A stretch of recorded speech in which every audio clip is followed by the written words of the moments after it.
Assalamualaikum warahmatullahi wabarakatuh. Perkenalkan, nama saya Dodi Rosadi. Di sini saya akan mempresentasikan tugas besar pada mata kuliah statistika dengan judul yaitu analisis perbedaan perilaku tindakan tidak aman antar sip kerja. Dan yang pertama itu adalah latar belakang. Pelayanan publik adalah kegiatan atau rangkaian kegiatan dalam rangka pemenuhan kebutuhan pelayanan sesuai dengan peraturan perundang-undangan bagi setiap warga negara dan penduduk atas barang, jasa, dan atau pelayanan administratif yang disediakan oleh penyelenggara pelayanan publik.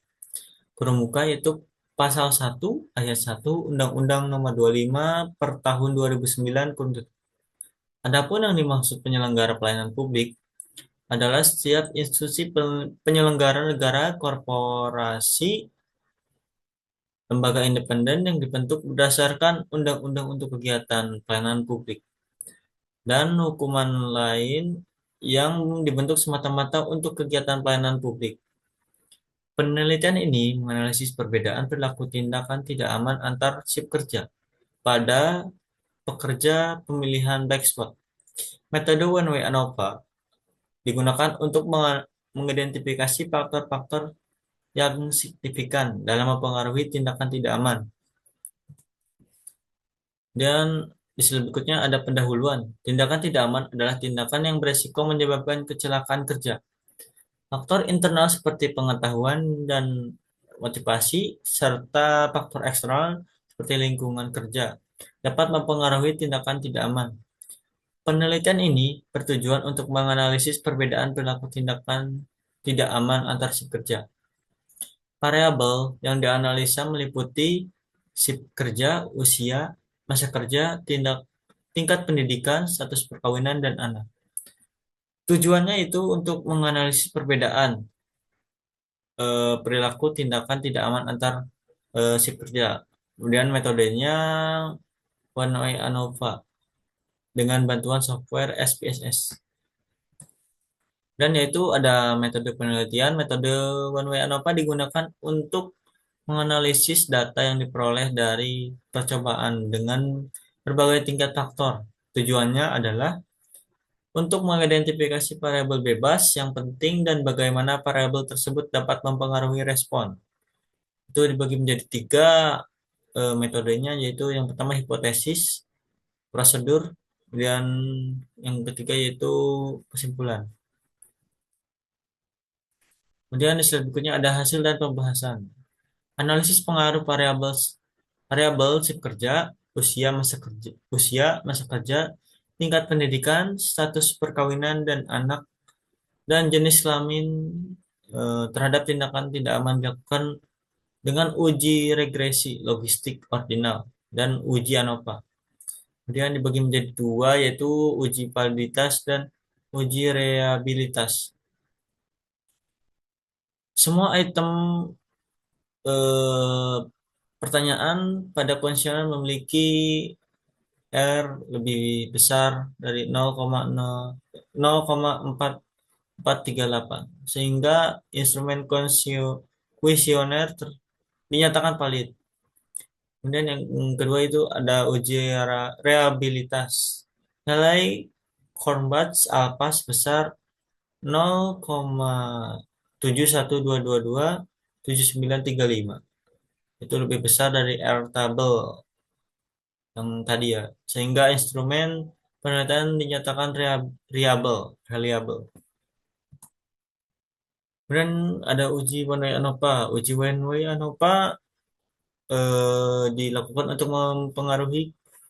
untuk mengetahui pengaruh antara variabel dependen, yaitu terikat ya, dengan variabel independen bebas. Variabel dependen adalah tindakan tidak aman dirumuskan kayak seperti Y, sedangkan variabel dependen meliputi sip kerja dirumuskan X1 dan X2, yaitu untuk usia, X3 yaitu untuk masa kerja, X4 yaitu untuk tingkat pendidikan, X5 yaitu untuk status perkawinan, dan X6 anak, dan yang terakhir X7 yaitu jenis kelamin. Kemudian dibagi menjadi dua lagi, uji normalitas dan uji homogenitas. Uji normalitas, data distribusi normal karena nilai signifikasi lebih besar dari alfa sama dengan 0,05. Kemudian yang kedua yaitu uji homogenitas. Data dari variabel-variabel adalah sama atau homogeni karena nilai signifikasi lebih besar dari alfa sama dengan 0,05. Kemudian yaitu ada hasil ujian ANOVA. Variabel si kerja dan status perkawinan adalah variabel berbeda secara signifikasi karena memiliki nilai signifikasi lebih dari alfa sama dengan 0,05. Variabel tingkat pendidikan, usia masa kerja, jenis kelamin dan anak sama sama secara signifikasi karena nilai signifikasinya lebih besar dari alfa 0, sama dengan 0,05. Kemudian yaitu ada 7 yang tadi ada sip kerja, yang pertama sip kerja, yang kedua status perkawinan, yang ketiga tingkat pendidikan, yang keempat ada usia, yang kelima ada masa kerja, yang keenam ada jenis kelamin, yang terakhir yaitu ada anak tadi. Dan ada perbedaan perilaku tindakan tidak aman antar sip kerja. Berdasarkan hasil wawancara dan pengamatan lapangan, konsep action yang terjadi pada sip 1, sip 2, dan sip 3 pada grup A, B, dan C pada divisi pemilihan black spot adalah sebagai berikut. Di sip 1 yang pertama, pelanggaran APD seperti tidak menggunakan safety sauce, sarung tangan, dan masker. Itu di sip 1. Kemudian di sip 2 yang pelanggaran 5R seperti pekerja tidak membersihkan area kerja. Kemudian di sip 3 yaitu ada pelanggaran 5R. Pelanggaran 5R seperti tidak menempatkan peralatan kerja pada tempat penyimpan alat kerja. Jadi tempatnya mungkin berserakan ya. Dan ada hasil penelitian. Hasil pengolahan data metode one way ANOVA dengan bantuan software SPSS didapatkan hasil variabel yang signifikan atau berbeda, yaitu sip kerja dan status perkawinan karena memiliki nilai signifikan lebih dari alfa sama dengan 0,05. Kemudian ada 4, yaitu yang pertama tadi sip kerja, kedua status perkawinan sama-sama signifikan.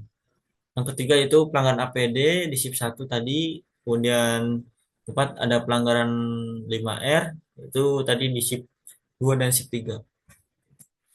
Dan ada rekomendasi dalam upaya mencegah kecelakaan kerja akibat perilaku tindakan tidak aman pada si kerja dan eh, si kerja adalah dengan memberikan pelatihan kepada pekerja mengenai penggunaan APD dengan baik dan benar serta melakukan penyuluhan tentang pentingnya 5R dalam bekerja.